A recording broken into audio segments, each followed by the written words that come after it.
excited to be here at the second Multimodal workshop for AI. So I'll talk to you, so my background is in natural language processing, which is kind of the, I guess, the main technology behind large language models, which I'm sure all of you have now become familiar with. So I'll talk to you briefly about our work on personalized longitudinal natural language processing, and then focus more on longitudinal language processing for dementia. And then you will also see kind of where the multimodal side comes in as well. So within this project, the work that I'm going to talk to you about is conducted in the context of a large project, my UKRI PSRC Turing AI Fellowship, which is a program of work for capturing and understanding changes in individuals over time through language and other user-generated content that people produce. And it's kind of collaboration with academics from different fields. So there's NLP, statisticians, mathematicians, psychologists, social scientists. And we have partners which include mental health organizations and social media platforms. So an important concept in this work is that of user-generated content. So individuals produce large amounts of digital content, and this can be textual data that we produce on social media platforms, but it can be language from other data and devices such as computers, tablets, mobile phones, fitness devices, and so on. And we call all of this data, which is language and sort of other sources as well, heterogeneous user-generated content. And under this umbrella, I also include data recorded using devices in face-to-face interactions. And the really important thing about all this user-generated content is that it contains behavioral cues. So what we want to do within the context of this large project, which we call personalized longitudinal natural language processing as a sort of like its core area, we want to establish a framework for capturing and understanding changes in individuals over time through this heterogeneous content.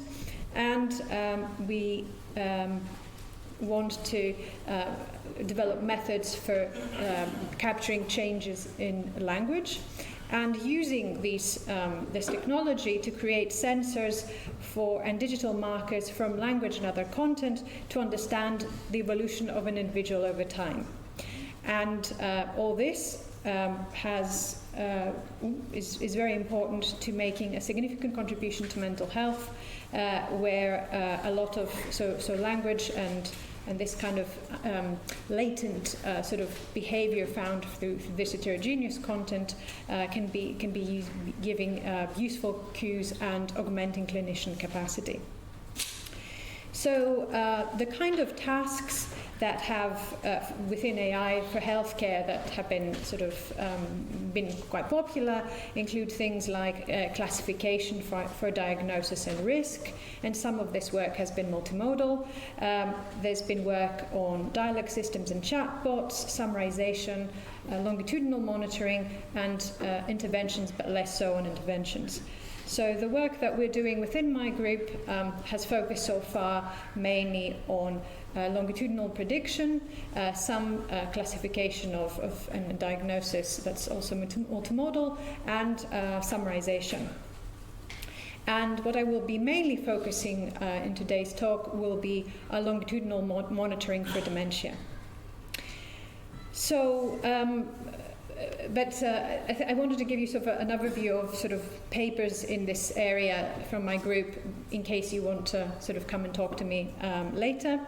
So one sort of big line of work is actually how we represent this this data that's heterogeneous, and it also has to be temporally sensitive, because you can have asynchronous streams of data that you have to somehow combine, right? And this is also something that is quite of interest, I guess, to this community. So we've devoted quite a lot of work on these kind of injection of temporality in these kinds of representations, and here are sort of a number of different papers. Another area where we focused is actually addressing sparsity in real-world longitudinal data sets, while also respecting privacy. And so we've been developing methods for creating synthetic data. So we've been developing methods for both augmenting annotations in a longitudinal data set. So what is meant by longitudinal is basically having data that covers a long period of time, and where you have some ground truth for each of your data points. So it's kind of time series data, but here where at each kind of timestamp you have a rich data. So these can be textual data, but also mobile phone data and different kinds of data at each timestamp. So on the one hand, we're sort of increasing annotations, augmenting data sets with annotations, and on the other hand, we're creating synthetic data both for augmentation purposes, but also for preserving individuals' privacy. And in this process, we've developed a framework for evaluating synthetic language data in terms of different aspects such as content preservation, style, and privacy preservation. And so this is a paper that is currently going through revisions. And another important, there's other papers there that you may want to look at. And then finally, it's actually another important objective has been around how you capture the notion of change. So given that you have a representation, how do you know that this representation of sort of multimodal data, how do you know that this representation has changed? So we've been basically focusing a lot of effort in this direction, and we've been looking at identifying moments of change in social media data applied to mental health data sets. We've been following different strategies involving including things like signature paths within transformers and RNNs, Hawkes processes, temporal point processes, and specifically Hawkes processes combined with transformers, and we've been looking at how to identify areas of interest within a long timeline. So if you, for example, you want to be focusing on a particular area of interest, a particular time of interest for, let's say, a particular user, how do you know what to select and what to zoom in and protect and potentially annotate? And then finally, we've been looking at how we basically summarize the reasons behind changes, and so we've been doing quite a bit of work on summarization, and more recently there's work on combining hierarchical VAs with large language models in order to explain or to summarize changes in individuals' timelines from social media that can help, that can provide clinically meaningful information to psychotherapists.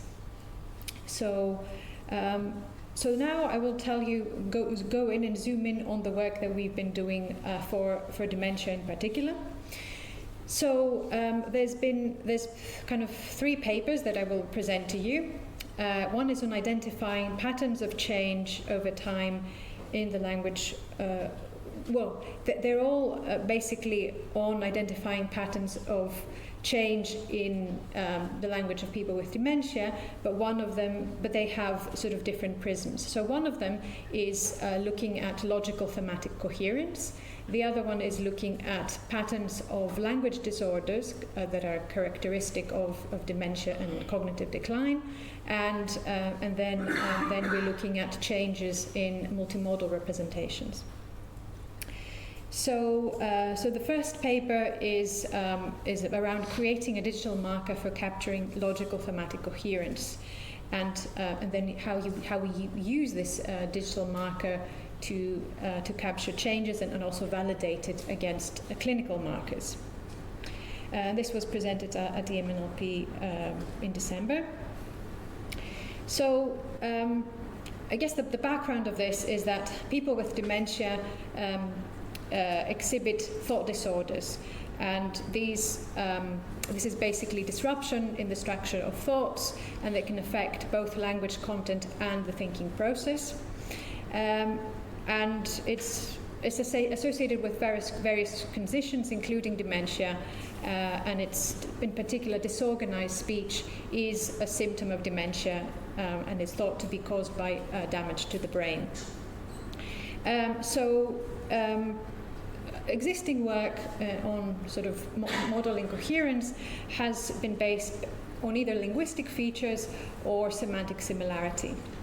However, semantic relatedness or semantic similarity may not be an appropriate measurement for capturing cognitive disorders and thematic coherence. And here I'm giving you an example of this. So on the left is the cookie theft image, which is being used very much as a standard task, and most of the current data sets on dementia are based on data collected when people with dementia are describing this picture. So on the right you have basically a description by a person who is not known to have any condition, and they're basically giving a description and sort of saying, the scene is in the kitchen, the mother is wiping dishes, a boy is trying to get cookies out of a jar. So even though these sentences they're not semantically similar, right? Each of them is saying something different. This is actually quite a coherent description of the picture. And then you come to the narrative of someone who does have dementia, and they say, I see a part of the kitchen, I see a part of the whole kitchen. Is that all the kitchen, or isn't it? A mother in her kitchen doing some work. So basically you see this pattern of disordered speech. However, if you take the sentences per se, they're semantically related, even though the speech is quite broken. So you actually want to have something that basically models this, the coherence on the one side, which may not be related to semantic relatedness, semantic similarity, and this sort of, the fact that you can have basically broken speech with semantic similarity. So the way we did this, we defined a new task of logical thematic coherence, and we base this on assuming that healthy controls, so people who don't have dementia, are thought to produce thematically coherent, logically thematically coherent utterances or narratives. So basically we train our models on healthy controls, on adjacent sentences of healthy controls. And then we have as negative examples non-adjacent sentences from the healthy controls. And so we introduce a human interpretable digital coherence marker based on the model we've trained for the coherence model that we've trained, and we conduct basically a comprehensive analysis to investigate how this digital coherence marker differs across different cohorts, so healthy cohorts, healthy controls, people with dementia and people with MCI, so mild cognitive impairment. And we also look at how this validates against accepted clinical markers. So the hypothesis for the model is that healthy controls are coherent, and so we get our positive data, positive training data from adjacent pairs of sentences produced by the healthy controls, and non-adjacent pairs, again, which we consider to be thematically and logically thematically inconsistent. During training, so basically that's kind of the first square there, gives you kind of your positive and negative instances.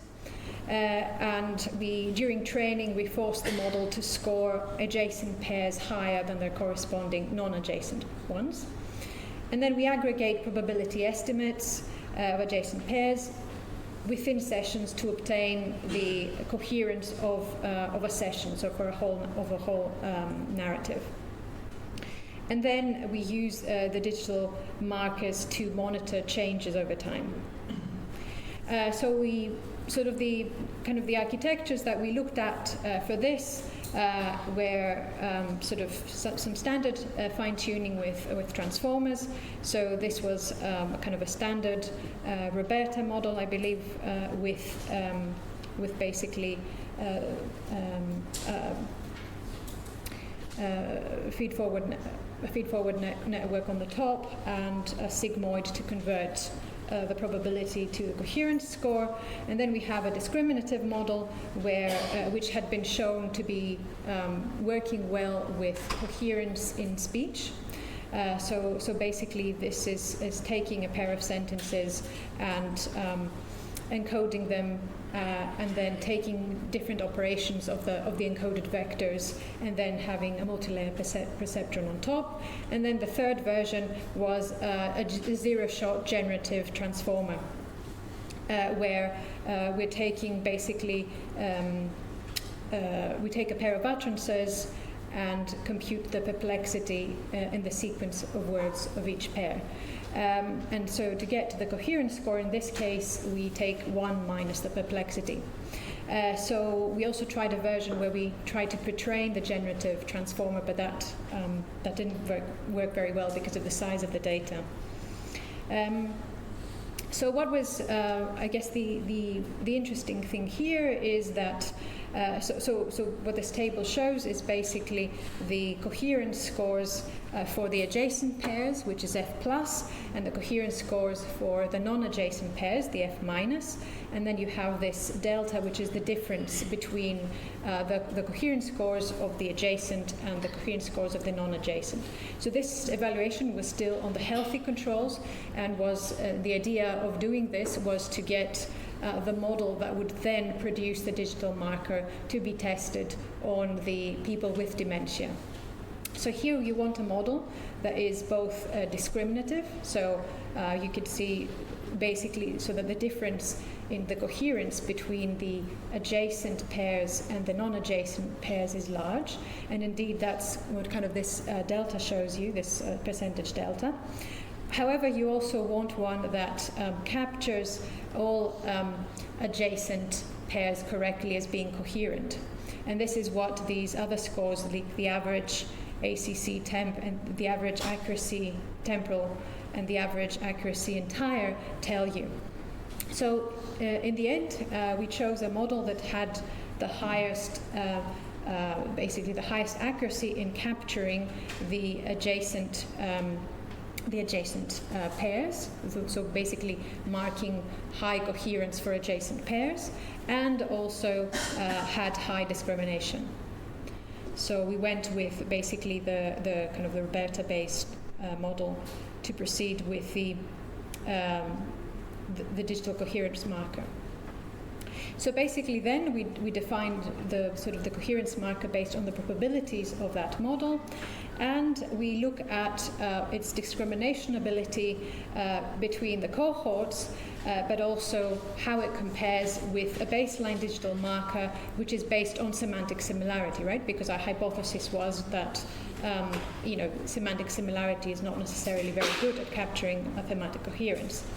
And indeed, we find that the digital coherence marker yields significant discrimination across healthy controls, people with mild cognitive impairment, and people with AD, which you see on the left. And you can also see that it has, if you look at the baseline digital marker, the scores are again different for these three groups, but the value is much closer. And the distinction provided by this baseline digital marker was not statistically significant. And then we also did a validation against the mini-mental state examination and the clinical dementia rating, which are both scales used in a clinical setting for dementia. So with the MMSE, you want scores to be high, and for CDR, so that the higher the score in an MMSE, the better the state of the individual. and whereas for clinical dementia rating, it's the opposite. So if you have a high CDR score, it means your cognitive ability is more compromised. So basically, we found that changes in the coherence marker were in alignment with changes in MMSE, and were basically distinguishable between the two groups, and especially the changes in coherence for the moderate and severe were also statistically significant. And we also saw something similar with the clinical dementia rating. So I guess the takeaway message from this is that this basically is a good step to as a potential digital marker to be using in this space.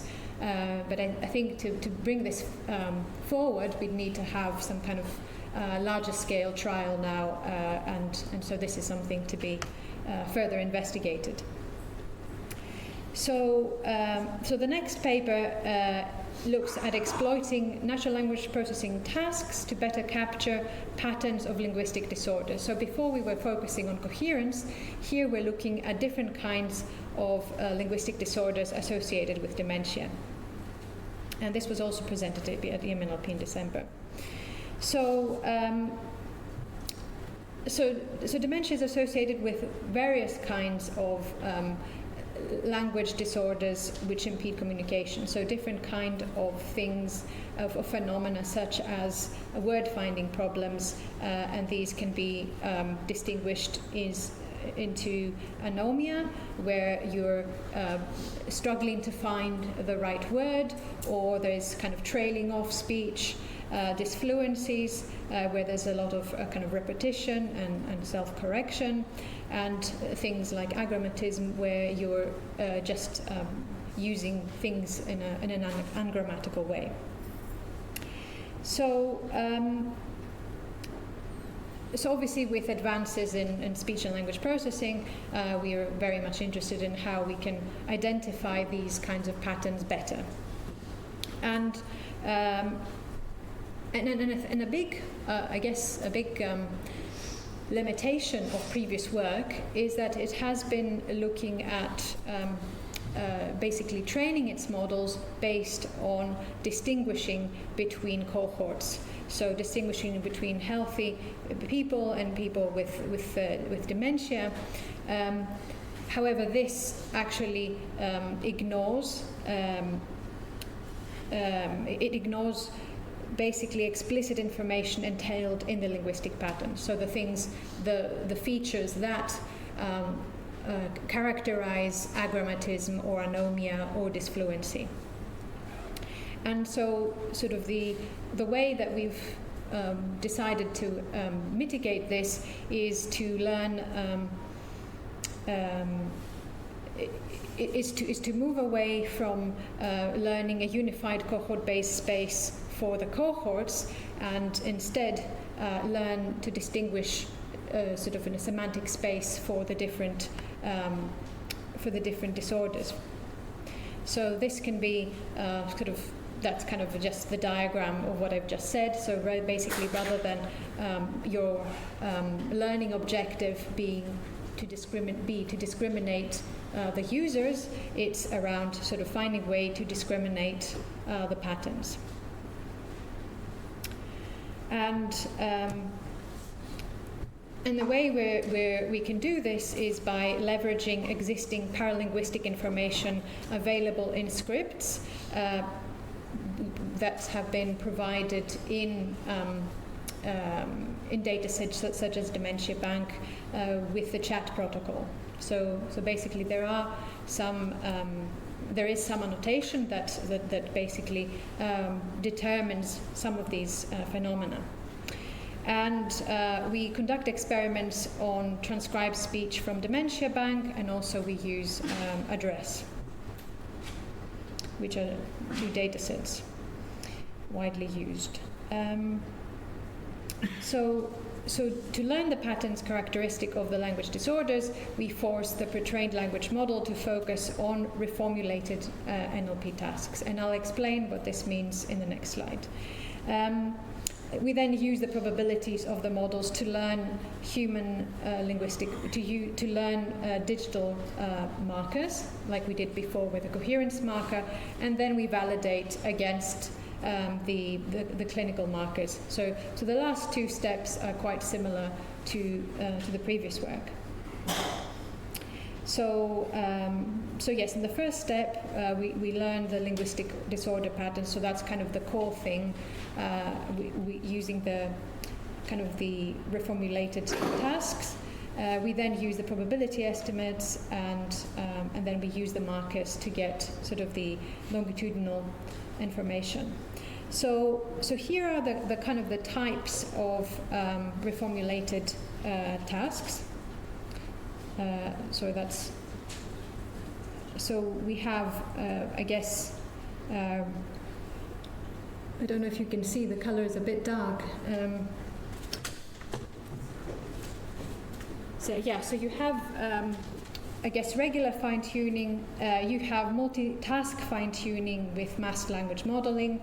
So the idea there is that you have a joint task of both fine-tuning for recognizing the pattern, but then at the same time generating a mask, generating the masked token. Entailment-based fine-tuning, where basically you're giving it the task is to see whether the sentence you have entails the definition of a particular disorder. You have standard prompt-based with demonstration examples, where you've added extra examples to provide more context to the sentence. And then you have prompt-based with inverse learning objectives, where their objective there is to actually to generate basically the masked token. So we basically use all of these in order to train our models for recognizing these language disorder patterns. And so the interesting thing to see here is that the ones that either incorporate examples, so that's the the one before last, or the ones that do a joint learning with masked language modeling perform the best. So depending on the different kind of phenomenon, you have sort of a slight difference there in the performance. But in the end, we went with the one that had basically the overall highest F1 metric, so macro F1, so basically across all the different kinds of patterns.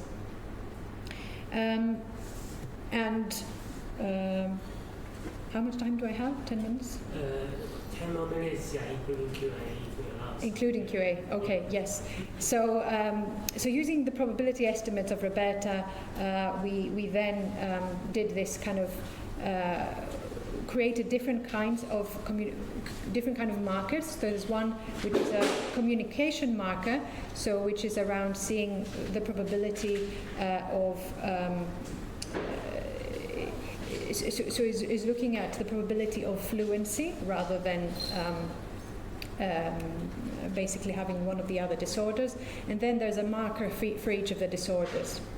And then we saw that again these markers had very good discrimination ability between the cohorts, and also importantly worked better than both a semantic similarity marker but also a currently state-of-the-art word level disfluency marker.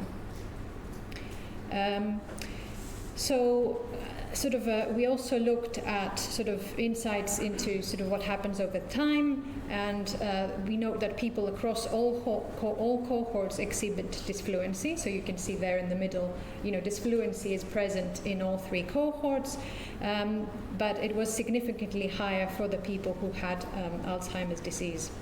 And it's also interesting to see that anomia is also quite characteristic of Alzheimer's. So it's a lot less prevalent in the healthy controls and then MCI.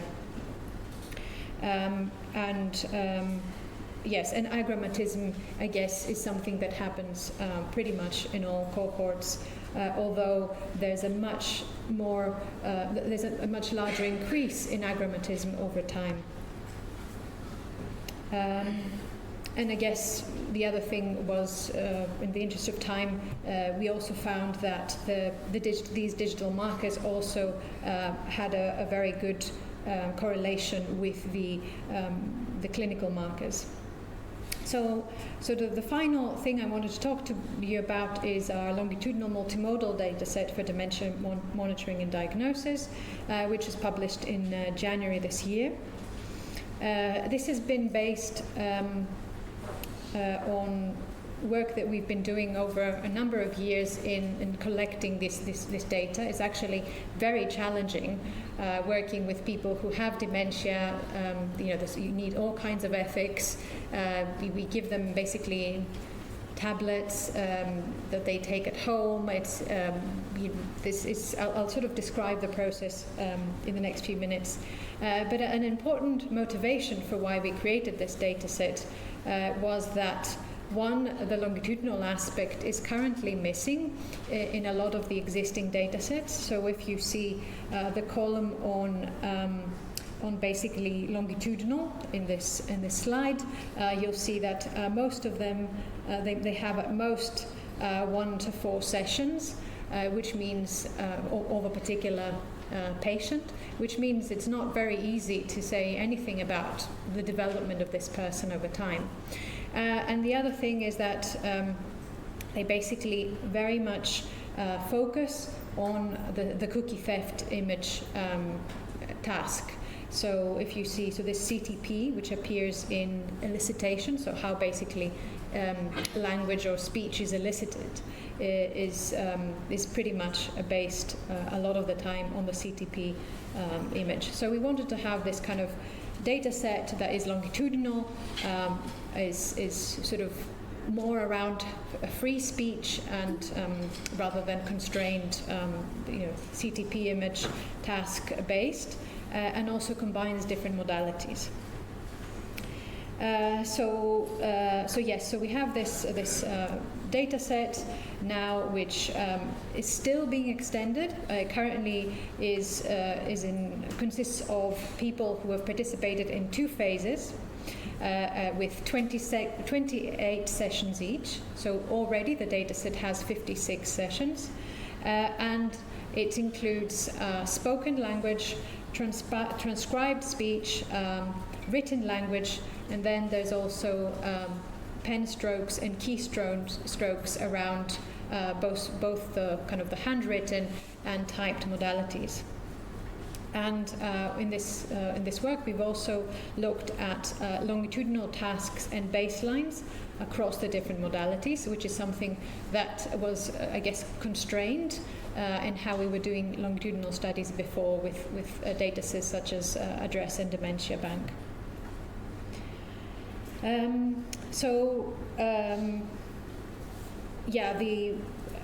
The way that this is obtained is participants are paired with a carer, and they take a tablet at home that we've purposely built for them, and which presents a set of images every day. They choose one of them, and then they decide which modality they're going to use to either have a conversation with their carer, write their thoughts, or type their thoughts.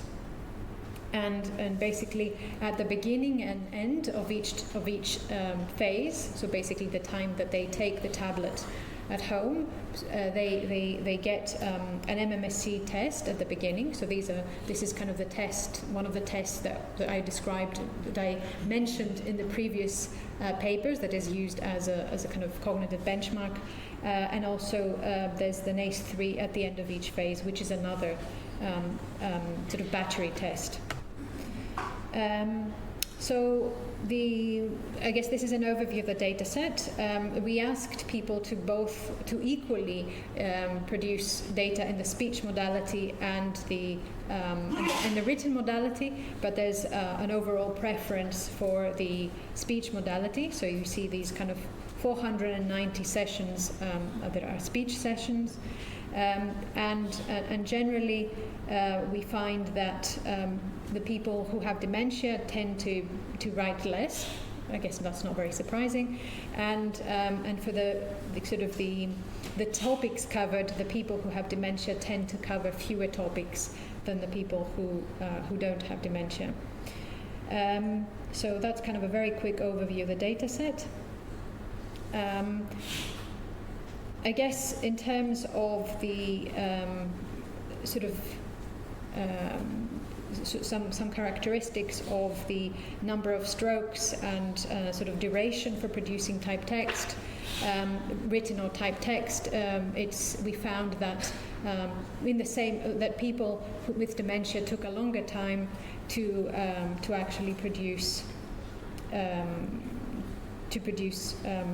language. So we had the longitudinal task we had was basically to obtain representations. It's a baseline task, right? So for others to use to compare against, is to take representation in each of the modalities.